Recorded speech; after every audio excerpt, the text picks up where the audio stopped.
तो बच्चों, तो कैसे हो आप लोग। यहाँ पर फाइनली कक्षा 9वीं वालों के लिए सामाजिक विज्ञान का पेपर लेके आ चुके हैं बच्चों। अर्धवार्षिक परीक्षा 2021-22 का पेपर है बच्चों। ठीक है, पूरा पेपर यहाँ पर सॉल्यूशन के साथ बताने वाला हूँ बच्चों, और बोल रहा हूँ यहीं से आपके क्वेश्चन बनने वाले हैं मेन एग्जाम के पेपर में बच्चों। ठीक है, अर्धवार्षिक का जो आपका रियल पेपर होगा बच्चों, उसी में क्वेश्चन आपका यहीं से बनेगा बच्चों। ठीक है, तो हम पूरा पेपर एनालाइज करेंगे, और जो मैं टिक लगाऊंगा, निशान लगाऊंगा इंपॉर्टेंट क्वेश्चन के, सारे अच्छे से आपको रट लेने बच्चों। ठीक है, तो आइए शुरू करते हैं बच्चों। पहला क्वेश्चन देख लीजिए, सही विकल्प आपको यहाँ पर चुनना है। तो क्वेश्चन है, द्वितीय विश्व युद्ध कब समाप्त हुआ था? तो मई 1945। ठीक है, किस देश के पार्लियामेंट को ड्यूमा कहा जाता है? रूस। ठीक है, भारत किस गोलार्ध में स्थित है? उत्तरी गोलार्ध। धुआंधार जलप्रपात किस राज्य में स्थित है? मध्य प्रदेश। संविधान सभा की पहली बैठक कब हुई थी? दिसंबर 1946। चुनाव आयोग की नियुक्ति कौन कराता है बच्चों? तो वो राष्ट्रपति कराता है बच्चों। भारत में सर्वाधिक निर्धन जनसंख्या वाला राज्य कौन सा है बच्चों? बिहार आपका। ठीक है, नेक्स्ट क्वेश्चन आता है बच्चों, रिक्त स्थान की यहाँ पर पूर्ति करनी है बच्चों। पहला क्वेश्चन है यहाँ पर, संविधान सभा के स्थायी अध्यक्ष कौन थे? राजेंद्र प्रसाद।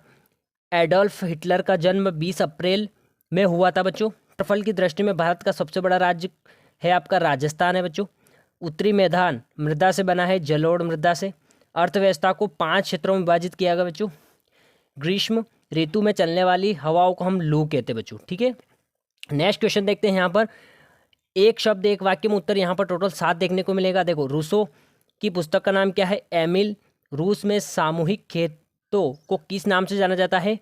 कोल खोज। ठीक है, नवंबर के अपराधी शब्द किस के लिए प्रयोग किया जाता है? जर्मन राजनेताओं के लिए। ठीक है, अरब सागर में स्थित किसी एक द्वीप समूह का नाम लिखिए। लक्षद्वीप। डेमोक्रेसी शब्द की उत्पत्ति किस भाषा से हुई? ग्रीक भाषा। ठीक है, भारतीय संविधान कब लागू किया गया? 26 जनवरी 1950। उद्योगों को अर्थव्यवस्था के कौन से क्षेत्र में रखा गया है? द्वितीय क्षेत्र। ठीक है, नेक्स्ट क्वेश्चन देखते हैं बच्चों। क्वेश्चन नंबर 4 में सही जोड़ी आपको देखने को मिली। देखो, कार्ल मार्क्स का हो जाएगा आपका रूसी क्रांति का प्रेरणा स्रोत। आर्थिक मंदी 1929 में हुई थी। विश्व का सबसे बड़ा देश कौन सा है बच्चों? रूस। सांबर ये हो जाएगी। खारे पानी की झील। निरंकुश शासन ये हो जाएगा आपका तानाशाही। BR अम्बेडकर क्या हो जाएगा? प्रारूप समिति के अध्यक्ष। ठीक है बच्चों, नेक्स्ट देखते हैं। सत्य असत्य देखने को मिलेगा। देखो, भारतीय संविधान अलिखित है।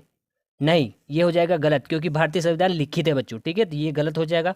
मित्र राष्ट्रों के समूह में इंग्लैंड, फ्रांस और रूस शामिल थे। बिल्कुल सत्य। उत्तरी मैदान में देश के खनिज भंडार है। ये हो जाएगा असत्य। कृष्णा और कावेरी नदी हिमालय से निकलने वाली प्रमुख नदियाँ है। ये हो जाएगा असत्य। चीन में हमेशा कम्युनिस्ट पार्टी का ही सरकार होती है। बिल्कुल सत्य। मौसमी बेरोजगारी द्वितीय क्षेत्र में पाई जाती, ये हो जाएगा आपका असत्य। अब यहाँ पर क्वेश्चन आंसर आ चुके हैं बच्चों, 2-2 नंबर के। सारे इंपॉर्टेंट पे मैं निशान लगाने वाला हूँ बच्चों। अफवाह तंत्र से क्या आशय? ये निशान लगा लो जल्दी से। गंगा नदी की सहायक नदियों के नाम निशान लगा लो। ठीक है, मताधिकार किसे कहते हैं? आचार संहिता क्या है? ये भी लगा लो। ठीक है, नीचे आते फिर सेवा क्षेत्र वाला पढ़ना है। बेरोजगारी शब्द वाला पढ़ना है आपको। नीचे आते हैं, फ्रांस की क्रांति को किन दार्शनिक ने प्रभावित किया? फ्रांस की क्रांति ने विश्व को किन 3 सिद्धांतों का संदेश दिया? ये भी पढ़ना है। फ्रांस की क्रांति वाले बहुत इंपॉर्टेंट आपके लिए। ठीक है, भारत की प्रमुख 4 जिलों के नाम याद कर लेना है। देखो, भारतीय संविधान की विशेषता का वर्णन। भारतीय संविधान की प्रस्तावना से क्या आशय है? ये भी पढ़ना है। ठीक है, भारत में 3 राज्यों के नाम बचा है जहाँ निर्धनता अनुपात सबसे कम है। ये भी पढ़ना है।